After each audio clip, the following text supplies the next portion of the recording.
Greetings and salutations, my people. Have y'all watched Love and Marriage Huntsville yet? It came on last night, and me and my girls will be live tonight on YouTube, regular time, 10:15, doing the highlights. But I just want to talk about it for a second. Y'all, what was this whole situation?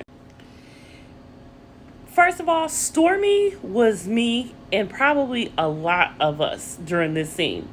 Because this whole thing between Martell and Trisha is weird.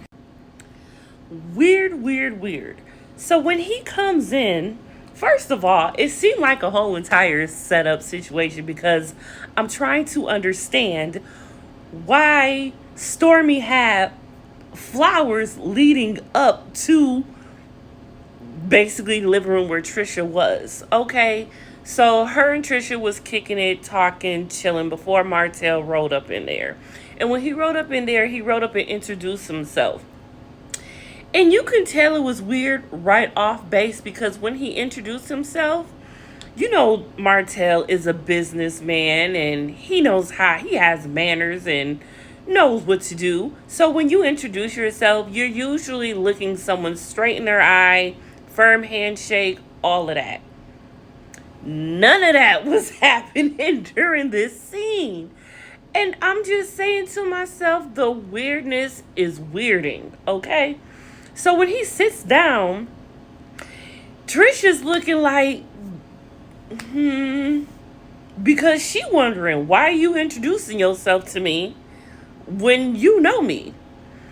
And so Martell and her keep doing this thing. And again, we are Stormy because you can see she trying to figure it out.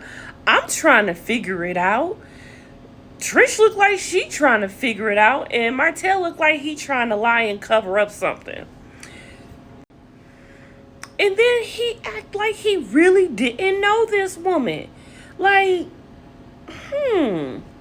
I can't really put my finger on it.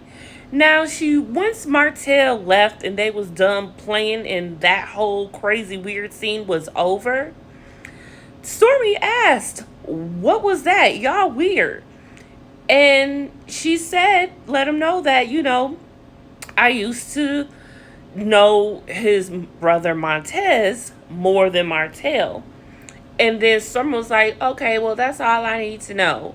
But it still don't seem right. Now, fast forward to when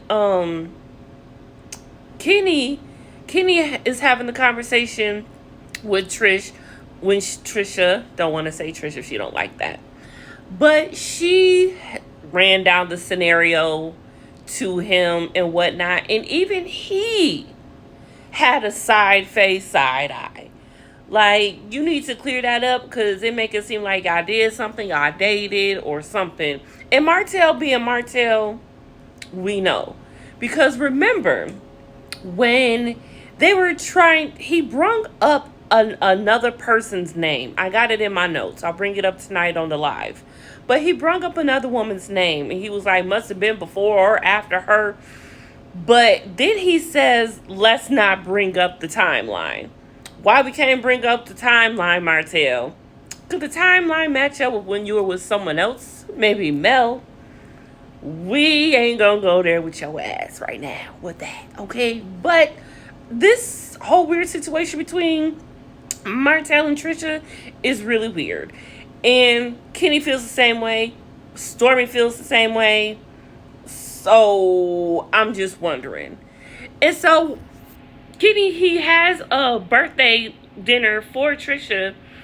He says that he's never done this really in a relationship before. He's never really made sure that his girls were happy all the time. That's something new to him.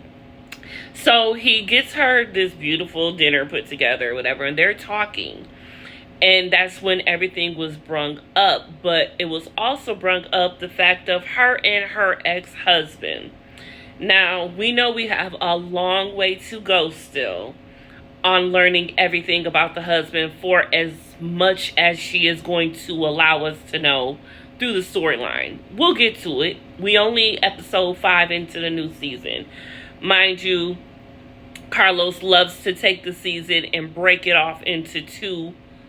So it's like one long ass season, but he gonna give us a break and then come back with part 2. We probably ain't gonna learn a lot more until part 2. So I'm gonna just hold my brakes on that.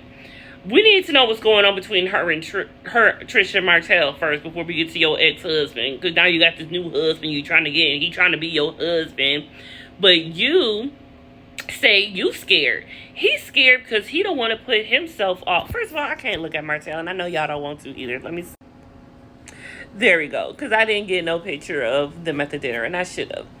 Maybe I'll have it for tonight. Maybe I won't. Anyways, so she goes on to say that she's scared, but he's scared because look, he don't want to put all his eggs in a basket, and then she want to go take away the basket and doesn't want to be married.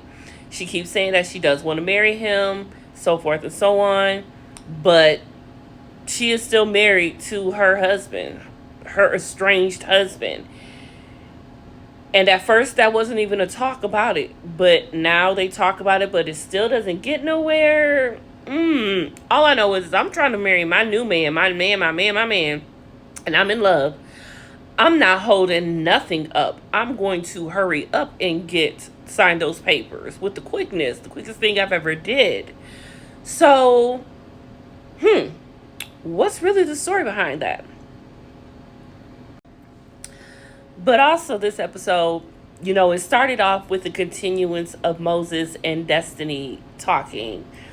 And Destiny goes on to say, look, I was coming down to see you every other weekend and for all of this time, and you didn't appreciate that. I guess her not being able to be there for the birthday was all that needed for him. She claimed, you wanted to be my girlfriend. You wanted me to treat you like the woman or whatever. And he goes on to say, I helped you with this and helped with that. We both, when you were coming to see me, bringing that up. It was so much. And I still don't trust Moses yet. Still not yet. It may change. I don't know. I don't know. I don't trust yet. I need more information because we are still finding out things on both ends. We're getting both sides of the truth and then a whole nother truth. So, yeah, I really do wonder if anything coming up would be like something that will make Sonny be like, I didn't know about that. I didn't know about that. One thing was messed up. When they were at that little meeting, he revealed to Sonny that he wasn't wearing his wedding ring. Why was it off, sir? And why did she ask in detail, basically, what she was wearing? That's the first thing Sonny asked. What was she wearing? But I don't blame her. You want to know what a woman coming to your man looking like, because you know the intentions. I knew what she was doing there. I saw you there, girl. I got you on that one. I got you there. But, and then, Mel, she had a single ladies brunch, and there's this talk of this African man. I'm beginning to think Mel really do got her an African man, because this is like the third time we hearing about African men. Mel, do you got one? Anyway, y'all, the live is tonight at 10:15 on YouTube. I like both sides to come through, the millimeters and the non-millimeters. Let's have a discussion. No bashing. Opinions only. And I'll see y'all later. Confessions of a Reality Queen on YouTube. Bye.